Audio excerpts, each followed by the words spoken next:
మరియు అడ్వెంచర్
మాట్లాడైతే ప్రయత్నం అయితే చేస్తాము.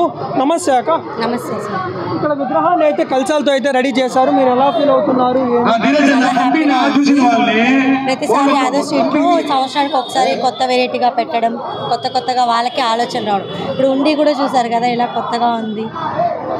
అంటే ఇలాంటి విగ్రహాలు చేయడం వలన మీరు ఎలా ఫీల్ అవుతున్నారు అక్క? ఏరియాలో ఉన్నారు కదా. చాలా హ్యాపీగా ఉందండి. అంటే మా ఏరియాలో ఇలా ఉండడము కొత్తగా, అది రాగి చొమ్మితో ఇలా వినాయకుడిని ఇలాగ ఎక్కడా లేదు కదా మన తిరుపతిలో కొత్తగా. థ్యాంక్స్ అక్క. ఏకదంతాయ వక్రతుండాయ గౌరీతనయాయ ధీమహి గజేశానాయ బాలచంద్రాయ శ్రీ గణేశాయ.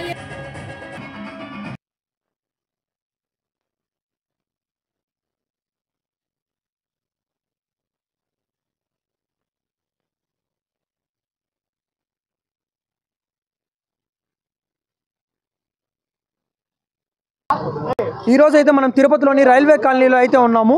రైల్వే కాలనీలో రైల్వే యూత్ అయితే ఇక్కడ విగ్రహాన్ని నిలబెట్టడం జరుగుతుంది. చాలా ఏళ్ళ నుంచి అయితే స్వామివారిని ఇక్కడ నిలబెట్టడం జరుగుతుంది. ఈసారి అయితే బాల వినాయకుడిని అయితే నిలబెట్టారు. ఎంతో చక్కగా అయితే బాల వినాయకుడు ఉన్నారు, చూస్తున్నారు కదా.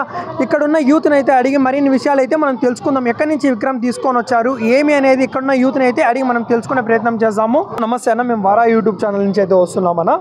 మీరు రైల్వే కాలనీలో ఎంతో అంగరంగ వైభవంగా అయితే స్వామివారిని నిలబెడుతున్నారు ప్రతి ఏడాది. ఈసారి బాల వినాయకుడిని అయితే నిలబెట్టడం జరిగింది. ఎక్కడి నుంచి తెచ్చారు ఈ ప్రతిమ అనేది, ఎలా ఉందన్న? మేము ఇది చాలా కొన్ని నెలల నుంచి చూస్తూ ఉన్నాము, ఏది పెడదాము అది ఇది అని. బాల వినాయకుడిని బాగా సెలెక్ట్ చేశాము. ఇది బెంగళూరు బొమ్మ. ఈ అచ్చు కూడా అదే పదిగా చూసి తిరుపతిలో ఏడా లేదు అచ్చు. ఇది ఉండే 3 బాల వినాయకులు.